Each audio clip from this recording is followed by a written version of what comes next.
Bonjour à tous. Bonjour à tous ceux que j'ai pas eu le temps de saluer.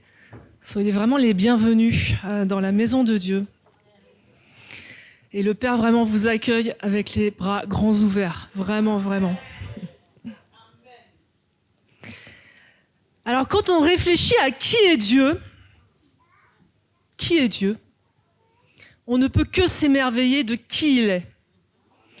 Il est omnitout, omnipotent, il peut tout. Est-ce que tu le crois? Okay. Il est omniscient, il sait tout. Est-ce que tu le crois? Il est omniprésent, il est partout sur toute la terre, dans tout l'univers et tout le temps. Est-ce que tu le crois? Quand on réfléchit à qui est Dieu, on ne peut que s'émerveiller.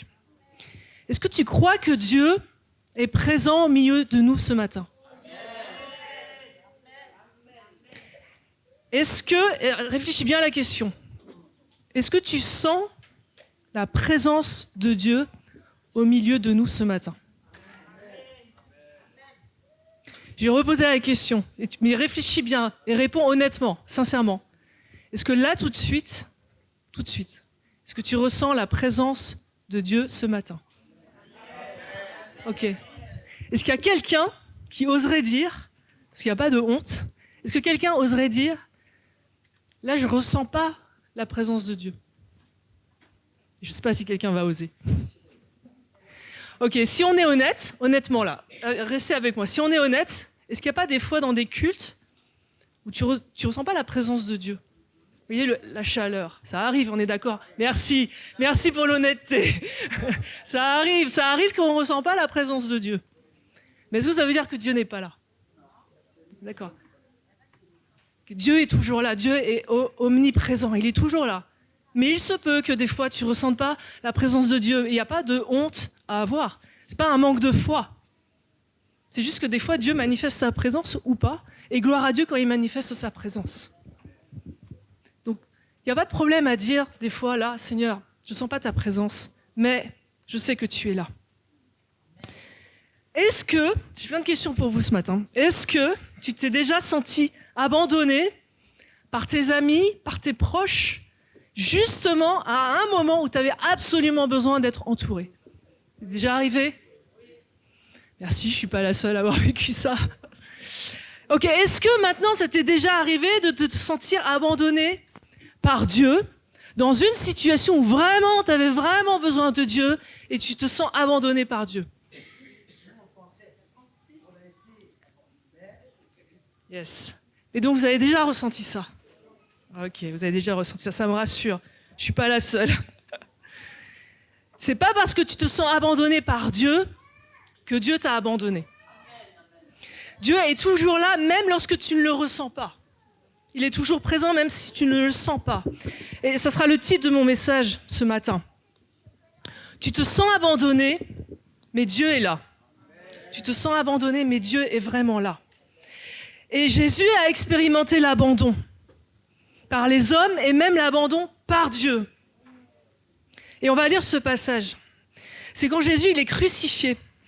Jésus est crucifié alors qu'il n'a rien fait de mal. Mais imaginez quand même, il y a un homme qui a prêché l'amour, qui a eu des enseignements de sagesse, de vérité, d'intelligence infinie, qui a guéri des malades, qui a chassé des démons, qui a ressuscité des morts. Et malgré tout ça, il est crucifié. Où va le monde? Malgré tout ça, Jésus est crucifié. Juste rapidement, pourquoi? Parce que les pharisiens considéraient que c'était un blasphémateur, ils considéraient que c'était un imposteur. Ils pensaient que Jésus, ça serait une menace pour leur religion, une menace par rapport à la stabilité avec Rome. Et ils étaient aveuglés par leurs pensées. Ils étaient dans le mensonge. Mais Dieu, qui contrôle tout, qui est souverain sur tout, utilise les pharisiens pour accomplir son plan, parce qu'on l'a vu maintes et maintes fois, il donne son Fils Jésus-Christ, afin que quiconque croit en lui ne périsse point, mais ait la vie éternelle. Donc Jésus, il est crucifié à 9h du matin. Imaginez la scène. À 9h du matin. Jésus est crucifié alors qu'il ne mérite pas la crucifixion. Et on va lire ce passage. Rappelez-vous, Jésus crucifié à 9h du matin. À partir de midi, et jusqu'à 3 heures de l'après-midi, le pays entier fut plongé dans l'obscurité. Vers 3 heures, Jésus cria d'une voix forte, « Élie, Élie, lama sabachthani » ce qui veut dire « Mon Dieu, pourquoi m'as-tu abandonné ?» Qu'est-ce que ça nous apprend, ce premier verset ? Il y a juste 2 versets phares ce matin. Premier verset. À partir de midi et jusqu'à 3 heures de l'après-midi, le pays entier fut plongé dans l'obscurité. Il y a une obscurité qui tombe sur le pays pendant 3 heures. Et l'ironie, le contraste, c'est que, vous le savez, entre midi et 15 heures, c'est là où le soleil est à son zénith. C'est là où le soleil tape le plus fort. Les dermatologues, ils vont vous dire, sortez pas, restez chez vous. Ou si vous sortez, vous mettez un chapeau et de la crème solaire. C'est là où ça va taper fort. C'est là où vous pouvez avoir des risques de cancer. Donc, c'est vraiment le moment où le soleil brille de mille feux. Et qu'est-ce qui se passe ? L'obscurité. L'obscurité vient. Et vous savez, cet événement, il a déjà eu lieu avant. Est-ce que vous voyez à quel événement je fais allusion ? Il y a un événement qui a déjà eu lieu. Alors, oui, ça c'est aussi merveilleux, mais c'est vraiment un événement où il y a eu l'obscurité. Ouais. Pendant ? Yes. Merci. La 9e plaie dans l'Ancien Testament, qu'est-ce qui se passe ? On va le lire. L'Éternel dit à Moïse, « Lève la main vers le ciel et que l'Égypte soit plongée dans les ténèbres, de sorte que l'on doive y tâtonner. » Moïse étendit la main vers le ciel et le pays d'Égypte fut entièrement plongé pendant 3 jours dans des ténèbres opaques. Et pendant ces 3 jours, on ne se voyait plus l'un l'autre et personne ne bougeait de l'endroit où il se trouvait. Par contre, il y avait de la lumière dans les lieux habités par les Israélites. Vous savez, les plaies d'Égypte, elles ont été envoyées par Dieu pour défier les cultes qui étaient faits aux dieux égyptiens. Et ici, c'est un défi au dieu Ra, qui est le dieu soleil. Et l'obscurité, elle a duré 3 jours en Égypte. Quand Jésus est crucifié, l'obscurité, elle a duré 3 heures. Et les ténèbres, c'est un signe du jugement de Dieu par rapport au péché. Dieu déteste le péché. Il ne peut supporter le péché. C'est pas dans sa nature. Dieu, il est 3 fois saint. C'est pas possible. Dieu péché, c'est pas possible. C'est un abîme, c'est abyssal. C'est pas possible. C'est ce qu'a dit aussi Pasteur Georges quand on s'approche de la table de la scène. On peut pas s'approcher n'importe comment. C'est abyssal. Tu t'approches devant un Dieu saint et le péché t'éloigne de Dieu. Et plusieurs prophètes ont comparé le jour du jugement de Dieu, le jugement sur le péché, justement à des ténèbres. Il y en a eu plein, j'en cite qu'un seul. Amos 5,20. Soyez-en sûrs, le jour de l'Éternel sera jour de ténèbres et non pas de lumière. Oui, ce sera un jour d'obscurité profonde sans aucune clarté. Lors de cette 9e plaie en Égypte, quelque chose de remarquable, de miraculeux arrive. L'obscurité vient pendant 3 jours. Imaginez-vous, 3 jours dans la nuit. Imaginez-vous, là maintenant, 3 jours dans la nuit. Et ce qui est incroyable, c'est que le texte nous dit qu'il y avait de la lumière dans la maison des Israélites. Donc vous imaginez 3 jours, comme si on n'était que de nuit, et là où il y a les Israélites, là il y a la lumière. C'est extraordinaire. C'est extraordinaire. Dans tes ténèbres, il y a de la lumière. Dans tes ténèbres, il y a de la lumière. Et quand Jésus agonise sur la croix et qu'il y a les ténèbres pendant 3 heures, Jésus, vous le savez, reste la lumière. Dieu est lumière. Jésus est la lumière du monde. Il est crucifié à la croix, mais il reste sa lumière. Si tu regardes à Jésus, c'est ta lumière dans tes ténèbres. Pourquoi ? Parce que la résurrection arrive. Dans 3 jours, Jésus est ressuscité. Dans 3 jours, la vie reprend ses droits sur la mort. Alors, qui peut obscurcir comme ça le plein jour avec des épaisses ténèbres si ce n'est Dieu ? C'est notre Dieu qui est créateur sur toutes choses, souverain sur le soleil, l'univers, la nature. Il est au contrôle de tout. Il est au contrôle de tout. Et peut-être que tu vis des ténèbres actuellement. Peut-être que tu es pris dans un tourment, une épreuve, une tentation, que sais-je. Peut-être que tu es dans le désespoir. Peut-être que tu es dans un tunnel et que tu ne vois pas la lumière au bout du tunnel. Mais moi, ce que je veux te dire ce matin, c'est que toi qui crois en Jésus, Dieu sait Et Dieu est au contrôle. Et il y a de l'espérance pour toi, parce que Jésus est ta lumière même dans les ténèbres. Jésus est ta lumière même dans les ténèbres. Et ce qu'il veut faire, c'est qu'il veut resplendir sur toi. Pourquoi ? Pourquoi ? Parce qu'il veut défier tes ennemis. Quand tu es dans les ténèbres, ça peut être ton propre péché, on va en reparler après, ça peut être ton propre péché, mais ça peut venir aussi de l'extérieur. Et on sait que Satan, n'est-ce pas, peut faire chuter ses enfants. Mais quand les ténèbres viennent, quand Dieu permet les ténèbres, c'est pour défier tes ennemis et faire la lumière. Faire la lumière là où il y a les ténèbres pour que la vie rejaillisse là où il y a la mort.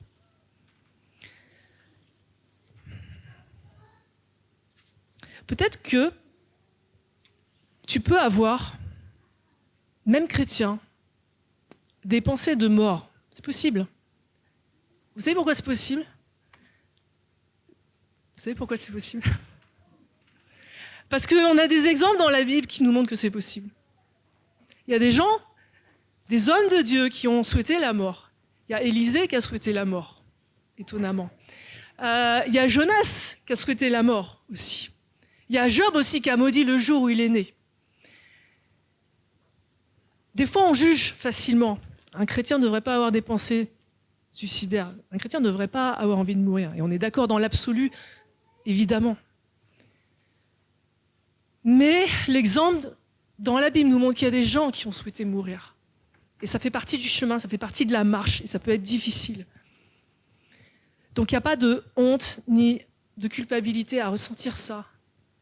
Mais c'est juste amener ça devant Dieu et dire, voilà, comme je suis, Seigneur. Là, aujourd'hui, je me sens abandonné. Je peux même avoir des envies de mourir. Mais voilà, Seigneur, comment je suis. Et en fait, moi, je sais que toi, tu viens, que tu es là, que tu viens me délivrer. Et je sais que ce n'est pas une fatalité et je veux m'en sortir. Donc si Dieu permet l'obscurité, c'est pour défier ton ennemi. Au final, c'est pour le défier, parce que le jugement de Dieu vient, la colère de Dieu vient sur l'ennemi. Et c'est pour que sa lumière, sa justice resplendisse sur toi, et qu'il y ait la vérité là où il y a le mensonge. Alors tu pourrais me dire, mais ça fait trop longtemps que je souffre là. Franchement, Seigneur, c'est trop long, c'est trop long. Pourquoi ? Toi qui es, on l'a dit, omnipotente et tout-puissant, pourquoi là ? Un claquement de doigts, une parole, et c'est fini. Pourquoi ? Et ça dure, pourquoi ? Je ne comprends pas, pourquoi ? Mais Jésus, c'est pas ce qu'il a vécu. Je vous ai dit, il a été crucifié à 9h du matin.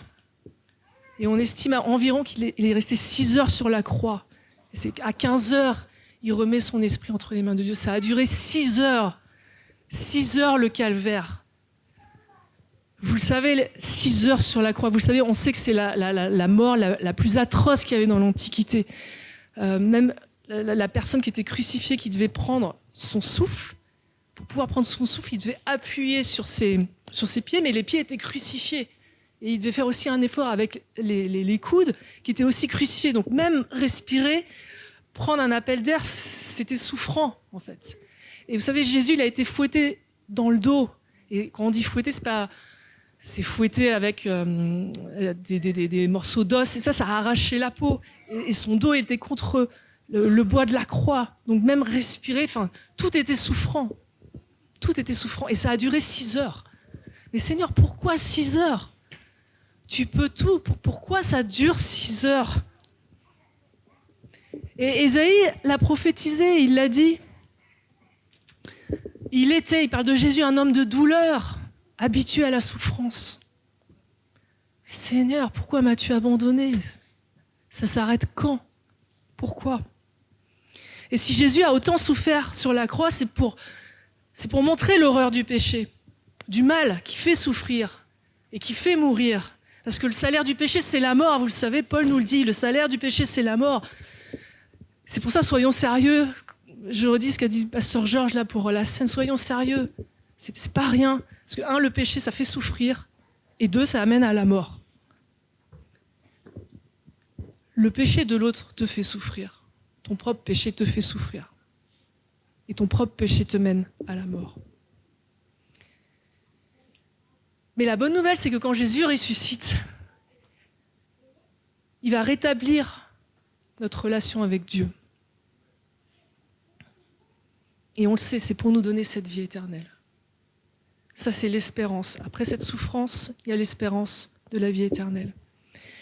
Et aujourd'hui, c'est une consolation pour nous de se dire que si Jésus a souffert comme ça longtemps, injustement, Dieu comprend quand toi tu souffres et que tu penses que c'est injuste.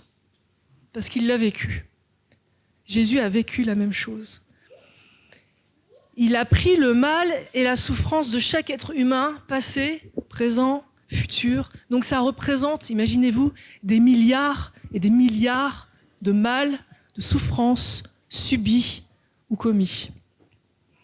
Et Ésaïe, encore lui, Ésaïe, vous le savez, c'est le prophète qui a beaucoup prophétisé sur Jésus. Qu'est-ce qu'il nous dit ? Il nous dit, pourtant en vérité, c'est de nos maladies qu'il s'est chargé et ce sont nos souffrances qu'il a prises sur lui. Donc ça, c'est le mal que tu subis. T'as rien fait pour... Quand on te diagnostique une maladie, t'as rien fait. Tu subis. T'y es pour rien.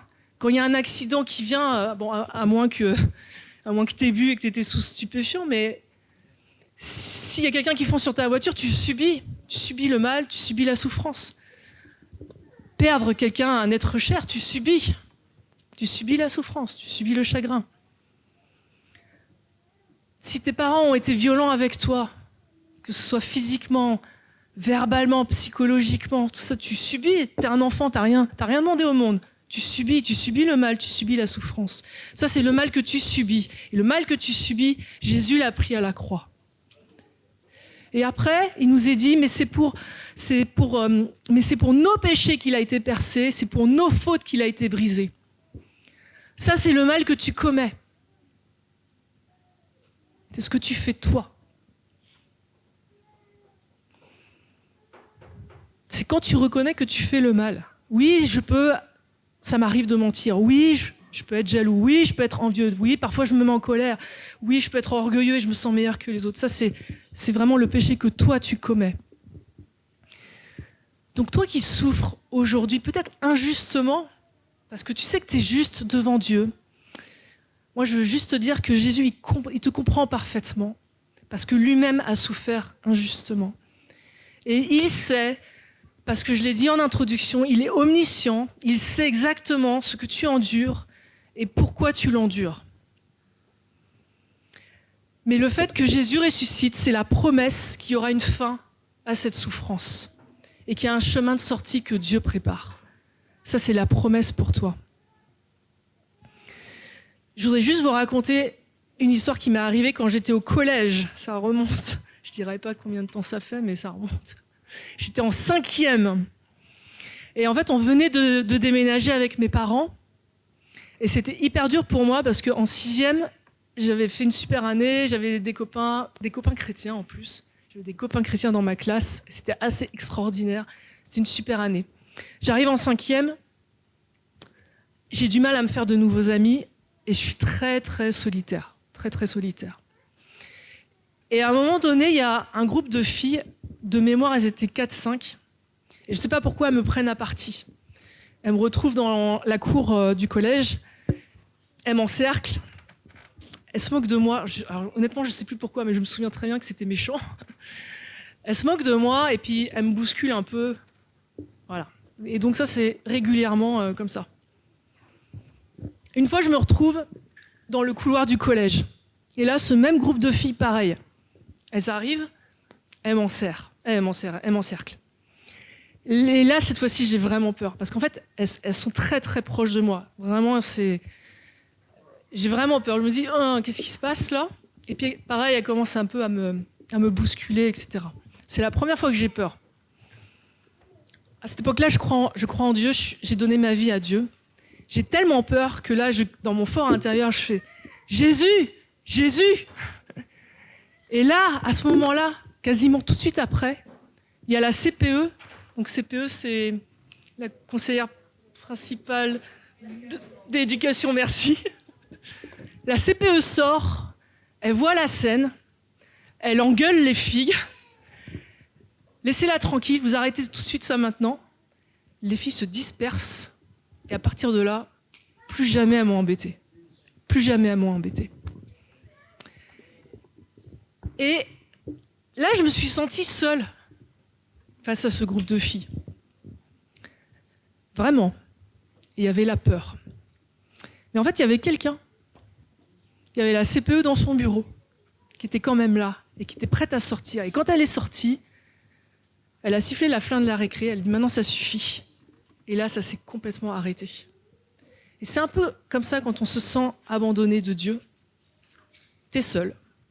T'es seul face à tes ennemis, face à tes oppresseurs, face à tes pensées, face à tes sentiments, face à tes émotions. T'es seul. Mais il y a quelqu'un quand même qui est là. Et quand il sort, et quand il siffle, quand il donne le dernier mot, c'est fini. Ça s'arrête. C'est fini. Et je ne sais pas pourquoi Dieu a permis que pendant toute cette année, ça se passe comme ça. Et moi, je me dis probablement que c'était aussi pour que j'expérimente son secours de manière miraculeuse. Parce qu'il a entendu mon cri en mon fort intérieur. Il a entendu mon cri. Et la délivrance, elle est venue tout de suite. Le deuxième verset. Vers 3 heures, Jésus cria d'une voix forte. « Élie, Élie, lama sabachthani » ce qui veut dire « Mon Dieu, pourquoi m'as-tu abandonné ?» Cette phrase de Jésus, elle est terrible. Comment Dieu peut abandonner Jésus, en fait? Comment Dieu peut abandonner Jésus? Et Jésus, on va le voir, il a vécu plusieurs fois l'abandon. Encore une fois, ça a été prophétisé. C'est extraordinaire. Toujours par Ésaïe, monsieur Ésaïe. Il était méprisé, abandonné des hommes. Vous savez, Jésus, il a été trahi par ses amis. Il a été trahi par Judas, qui l'a vendu pour 30 pièces d'argent. Il a été trahi par Pierre, qui l'a renié 3 fois. Non, je ne connais pas ce Jésus, je ne suis pas son disciple. 3 fois, il l'a dit. Dans le jardin de Gethsémanès, souvenez-vous, quand il dit « Mon âme est triste à en mourir », et il dit à Pierre, Jacques et Jean « Veillez avec moi ». Et à chaque fois qu'il va prier, Jésus, qui revient voir ses amis, se sont assoupis par 3 fois. Ils n'étaient pas là, les amis. Ils n'étaient pas là. Et Jésus a demandé, c'est lui qui demande, veillez avec moi. Ils ne sont pas là, ils s'endorment. Et à la croix, qu'est-ce qui se passe? Il n'y a que Jean et les femmes qui sont là. Et tous les autres disciples l'ont abandonné alors qu'ils ont fait le ministère pendant 3 ans.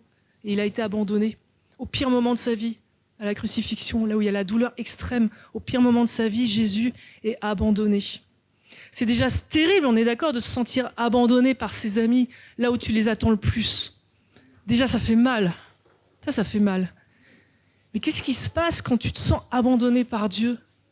Qu'est-ce qui reste si Dieu m'abandonne? C'est encore plus terrible. Et c'est terrible. Et Dieu, là, il ne répond pas à la prière de Jésus. Il ne répond pas. Il aurait pu parler d'une voix audible. Souvenez-vous, quand Jésus se fait baptiser, Dieu il dit « Celui-ci est mon fils bien-aimé, celui qui fait toute ma joie. » Qu'est-ce qui se passe? Il y a rien. Jésus, mon Dieu, pourquoi m'as-tu abandonné? Silence radio. Ou même à la transfiguration, là, quand Dieu dit « Celui-ci est mon fils bien-aimé, celui qui fait toute ma joie, écoutez-le. » Et Jésus, mon Dieu, pourquoi m'as-tu abandonné? Il ne se passe rien. Dieu est silencieux. Et pourtant, je me dis, ce serait le bon moment de parler. Même d'un point de vue scénographique. Je me dis, c'est quand même, ce serait le bon moment. Et Dieu, il aurait pu dire, celui que vous avez crucifié est mon fils bien-aimé, celui qui fait toute ma joie. Arrière de moi, vous tous, fils de diable. Et bam, ça y est, c'est fini. Mais Dieu reste silencieux. Et parfois, Dieu reste silencieux à nos prières. Est-ce que ça veut dire que Dieu n'est pas là? Est-ce que ça veut dire que Dieu n'est pas en train de faire quelque chose? Dieu a-t-il vraiment abandonné Jésus? Comment le Dieu trinitaire, Dieu qui ne change pas, aurait pu abandonner la personne de Jésus? Elle est difficile, cette question. Et je ne vous cache pas qu'il y a plein de théologiens qui ont plein d'hypothèses sur ce sujet-là. Comment expliquer que Jésus se dise abandonné de Dieu alors qu'il a dit « Dieu est en moi, le Père est en moi, nous sommes un » et on le sait, le Dieu trinitaire, comment c'est possible? Je vais vous dire, moi, ce à quoi je crois, c'est qu'à la crucifixion, Jésus, le Fils, dans sa nature divine, n'a jamais été abandonné par le Père, dans sa nature divine. Il n'a jamais cessé d'être dans la Trinité parce que Dieu ne change pas. Dieu ne change pas. Mais Jésus, dans sa nature humaine, qui est fait péché pour nous, mais il n'a jamais péché, mais il est fait péché pour nous. C'est-à-dire que l'ensemble des péchés sont mis sur lui, imputés sur lui alors qu'il n'a jamais péché. Dans cette nature humaine où on peut s'identifier à lui, il s'identifie à l'homme qui est séparé de Dieu à cause du péché. Là, il se sent abandonné dans la nature humaine. Et c'est là où il dit, mon Dieu, pourquoi m'as-tu abandonné? Je n'entends plus ta voix, tu ne me réponds pas. C'est ce qui se passe quand nous-mêmes, nous sommes dans le péché. On est séparés de Dieu, on n'entend plus la voix de Dieu.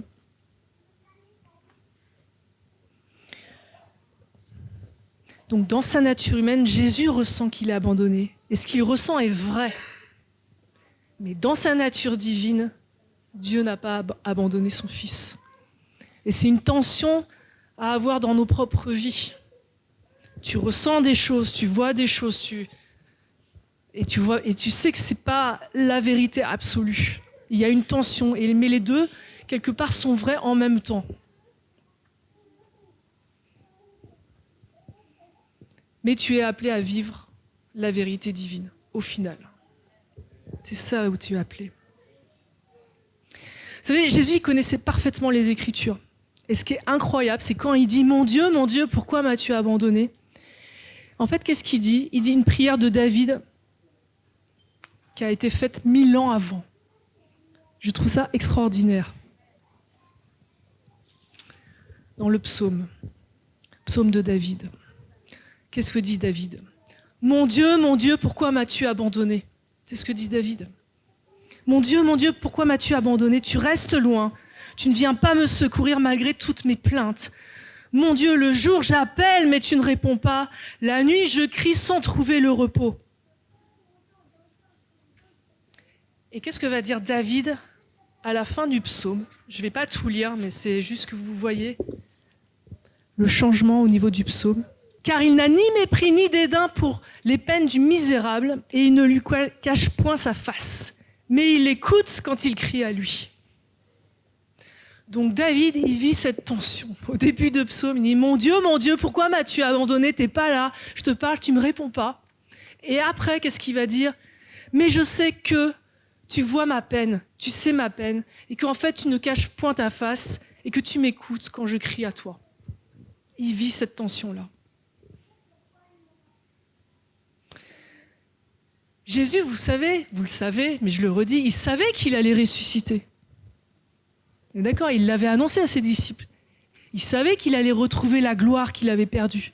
Il le savait. Donc pourquoi il dit « Mais mon Dieu, pourquoi m'as-tu abandonné ?» Pourquoi il dit ça? Donc on a déjà une partie de réponse. On a dit que les péchés imputés sur lui faisaient qu'il y avait cette communion qui était brisée entre le Père et lui.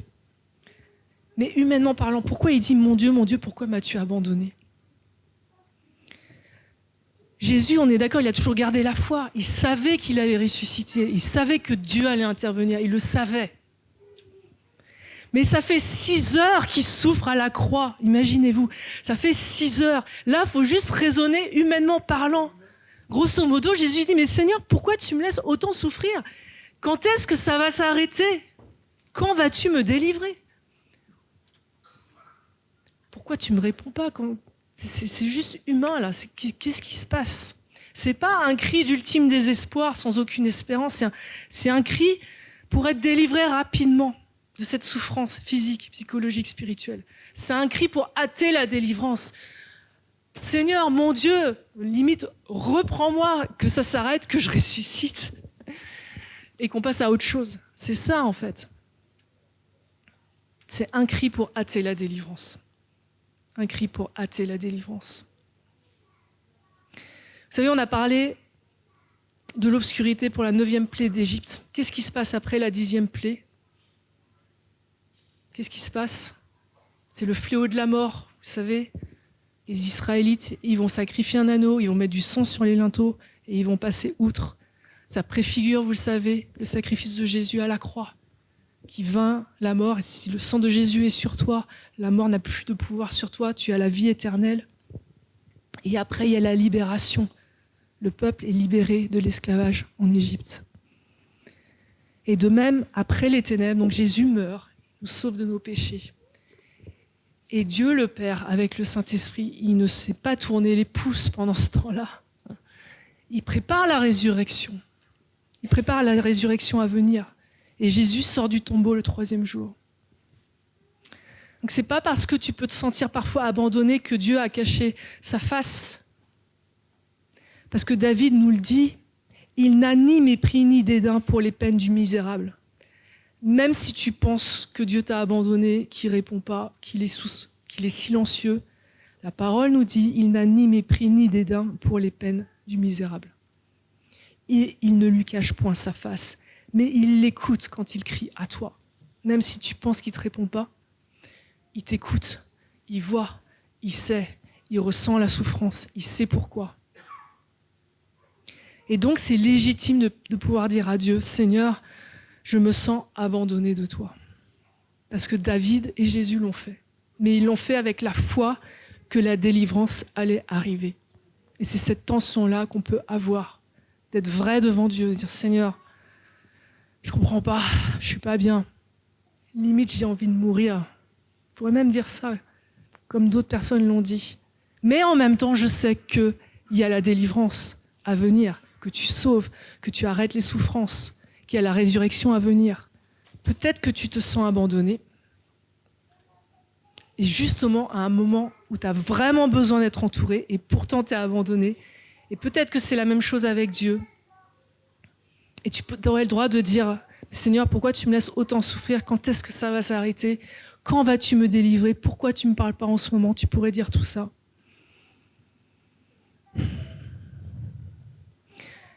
Mais vraiment, ce que je veux te dire ce matin, c'est que Jésus sait, il est passé par la souffrance, il sait pourquoi tu souffres. Mais Dieu prépare la résurrection.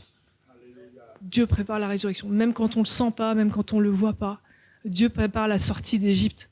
Dieu prépare un chemin de sortie dans l'épreuve. La parole, elle nous le dit. Dieu prépare un chemin. Il y a un chemin qui se prépare. Vous savez, il y a 2 personnes dans la Bible qui ont vécu ça aussi. C'est Marthe et Marie. Parce que Marthe et Marie, leur frère meurt. Donc on imagine la souffrance. Leur frère meurt. Et lorsque Jésus apprend la nouvelle, il ne vient pas tout de suite. Il reste encore 2 jours. Franchement, c'est dur. Tu te dis, t'es en plein deuil. Tu t'attends à ce que tes meilleurs amis soient là. Ils ne sont pas là. Donc tu as déjà la souffrance du deuil. Et en plus, tu as la souffrance de tes amis qui ne sont pas là. Franchement, c'est dur. Franchement, ça a dû être dur. Mon meilleur ami sait que mon frère est mort. Et c'est son ami. Et il ne vient pas tout de suite. Il reste encore 2 jours, là où il est. Donc elles ont dû se sentir abandonnées par Jésus. Et d'ailleurs, elles lui ont un peu reproché, « Seigneur, si tu avais été ici, mon frère ne serait pas mort. Seigneur, si tu avais été ici, mon frère ne serait pas mort. » Mais Jésus, quand il apprend la nouvelle, il sait qu'il va ressusciter. Il y a déjà un plan qui se prépare. Il sait qu'il va ressusciter. Il sait que la gloire de Dieu va se manifester. Il le sait. Mais il est à des centaines de kilomètres, enfin je ne sais pas, des kilomètres. Et toi, tu es là, tu souffres, tu es dans ton deuil, tu te sens abandonné, et tu te dis, punaise, il ne se passe rien, je me sens abandonné, Dieu n'est pas là, Jésus n'est pas là, mon meilleur ami n'est pas là, l'ami de mon frère qui n'est pas là. Qu'est-ce qui se passe? Mais Dieu préparait la résurrection de Lazare. Et en fait, c'était tellement prévu, c'était tellement voulu. Parce que pourquoi Jésus l'a attendu avant de se déplacer? Pourquoi il a attendu 2 jours? Déjà, je veux dire que Jésus, c'est le maître du temps. Il ne subit pas le temps. Le temps qui, pour toi, est une urgence. Seigneur, c'est maintenant que j'ai besoin d'être secouru. C'est maintenant, là. C'est maintenant que ça ne va pas. Mais il n'y a pas cette urgence-là dans Dieu parce qu'il est maître du temps. Il est hors du temps, en fait. Donc Jésus ne subit pas la pression du temps. Il ne subit pas l'urgence du temps. Et il sait ce qui va se passer. Deuxième point, c'est que quand Lazare meurt, ça signe la fin du ministère de Jésus. Ça signe son arrêt de mort. Parce que c'est à partir de ce moment-là que les pharisiens vont dire on va le faire mourir. Et je suppose que pendant ces 2 jours où il est resté, il a continué le ministère. Et ensuite, la gloire de Dieu s'est manifestée, quelque chose d'incroyable, vous le savez, quand Marthe et Marie vont dire « Mais Seigneur, Lazare, il sent déjà ». Et Jésus ressuscite un mort en décomposition. C'est magnifique, c'est la gloire de Dieu. C'est la gloire de Dieu qui s'est manifestée. Ne t'ai-je pas dit que si tu crois, tu verras la gloire de Dieu? C'est la foi.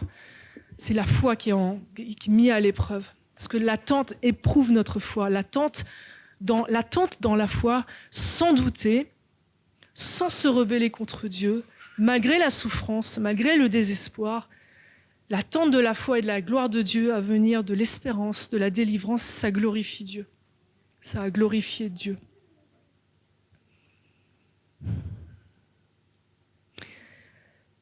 Quand on souffre et quand on se sent abandonné, Dieu ce serait sadique, mais Dieu ne te regarde pas souffrir et il se tourne les pouces.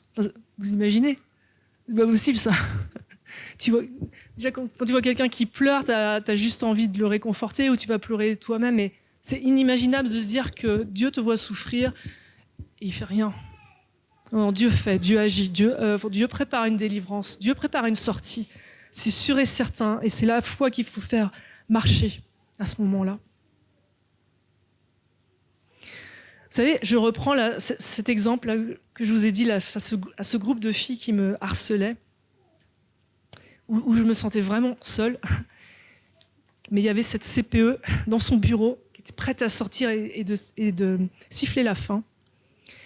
Et nous, on a bien plus qu'un CPE. On a bien plus qu'un CPE enfermé dans un bureau.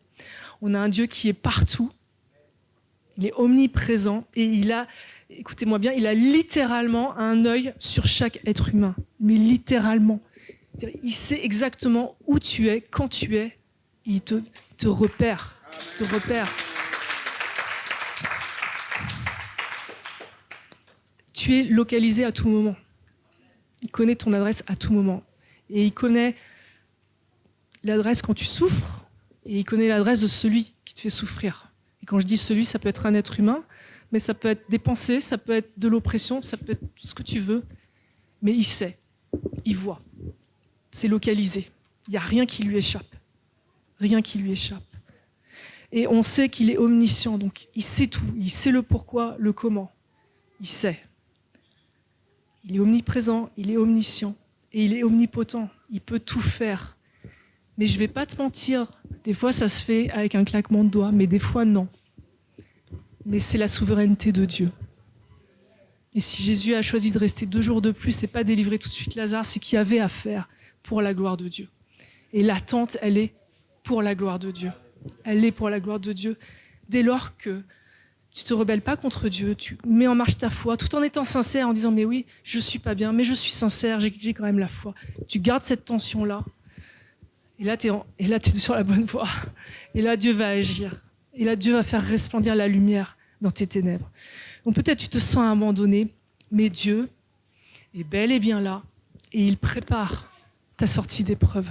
Il la prépare.